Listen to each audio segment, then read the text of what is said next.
from LA Progressive. The outcome of the early primaries may raise Joe Biden's electability, luster, and plunge the Lords of Capital into a panic in which all bets are off on what's left of democratic liberties. The catastrophic defeat of Jeremy Corbyn's Labour Party in last week's elections does, indeed, foreshadow what's in store for Bernie Sanders if the U.S.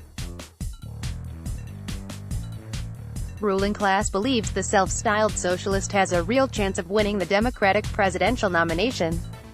Although the Brexit dispute added deep and unique layers of complexity to the British electoral contest, the sheer magnitude of Labour's loss to a discredited Conservative Party headed by the Trump-class clown Boris Johnson is the result of a full-court, every dirty trick and lie in the book campaign by British corporate media, working hand-in-glove with intelligence circles, the transatlantic military-industrial complex, and the pro-corporate wing of the Labour Party, Blair writes, itself. Sanders faces the same demonic alignment of corporate media national security forces in 2020, against an identical Russiagate backdrop that has, over the past 3 years, revealed the fascist face of late-stage capitalism on both sides of the Atlantic. If anything, Sanders is even more vulnerable than Corbyn, whose grassroots supporters controlled the Labour Party machinery. The Democratic Party is firmly in the hands of corporate servants who are dishonor-bound to bring down the self-styled socialist by any means necessary, to blunt the momentum of the supermajority issues he champions: Medicare for all, Green New Deal, living wage, free higher education, and a steep wealth tax. Together, these measures would spell the death of the austerity, race-to-the-bottom regime that has been imposed over the course of 2 generations with the collaboration of both corporate parties. The corporate Democrats are, therefore, fully invested in Sanders' demise, since it is their base that presents the greatest threat to the austerity regime, not Donald Trump's race-obsessed deplorables, who threaten only black, brown, and Arab-looking Americans. The popular anti-corporate groundswell must be strangled in its cradle, the Democratic Party base. Corporate Democrats are, therefore, the first line of the oligarchs' defense, along with Democrat-friendly media, who play defense for corporate and imperial interests 24/7, and the intelligence, national security services, which have been embraced by Russiagate-era Democrats. The fading corporate hope, Joe Biden, stumbled onto a stage, warning, "Look what happens when the Labour Party moves so far to the left. Yes, look at the spectacle in Britain and its most successful white settler colony." When the ruling class believes it is faced with existential threats, they throw bourgeois democracy out the window. The corporate media abandon all pretense of objectivity and nonpartisanship, UK-US, and jump feet and mouth into the new Cold War to create a general hysteria, UK-US. Generals threaten mutiny if the left is elected, UK, and corporate promulgated blacklists slander leftists as dupes of foreign powers, US-UK. Super-secret security agency operatives burst into glaring public view to spread alarm at foreign influence within the sacred imperial polity, UK-US, and are hailed as great defenders of democracy, even as their colleagues plot coups and proxy jihads around the globe. Anti-Semitism becomes an all-purpose, silver-bullet silencer of dissent, UK-US. Up to now, the Democrat-friendly corporate media have been content to ignore Bernie Sanders, as if the man who only 2 years ago was the most popular politician in the country doesn't exist.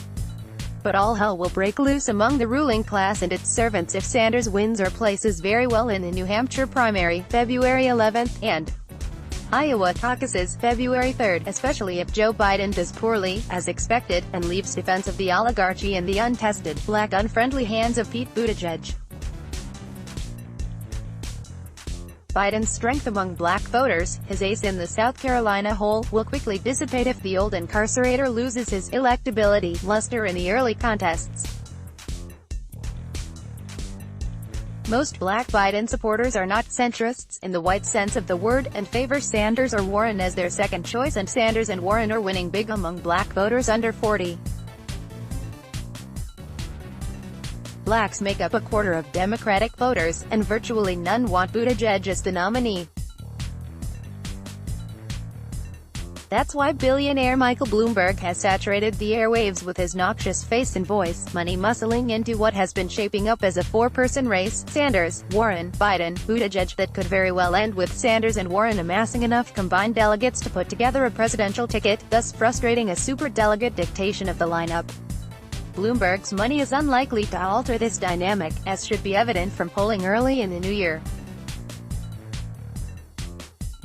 The data will plunge the ruling class, its media and the whole servile entourage into a panic not experienced in the United States since at least the Great Depression. All Democratic bets will be off, and the ensuing corporate cyclone of propaganda, mayhem and dirty tricks will make the preceding years of Russiagate look as wholesome and pristine as a grade school civics class. Bernie Sanders could wind up more vilified than Jeremy Corbyn. Or it could be much worse. A ruling class mental breakdown, an oligarch's riot, in which real institutions and people get broken under threat of a Sanders-Warren nomination is a much more dangerous prospect than 4 more years of Trump, an outcome that is also much preferred by the lords of capital and their corporate Democrat servants. It is impossible to predict what the ruling class will do to keep the race to the bottom on track, since austerity is their only strategy for capitalism in decline.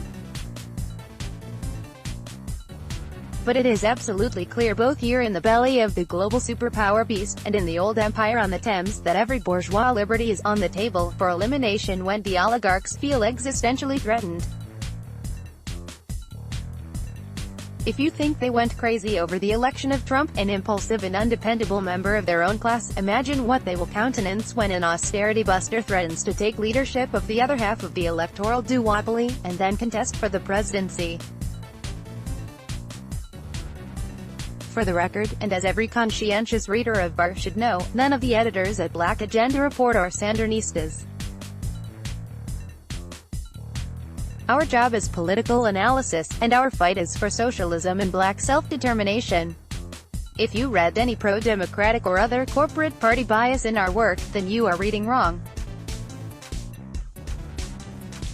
The Democratic Party is a hopeless trap from which Black America must escape if it is to cast off its own misleadership class and exercise any real political agency. But fear of the GOP white man's party's brand of Dixie-born fascism locks African Americans in an alliance with the modern corporate fascist Democrats and their national security and mass incarceration, oligarch-serving state. The same goes for millions of progressive white folks and other Americans. It is clear that such a separation will not occur, except in extreme crisis. The crisis may soon be upon us. Let's block ads. Why?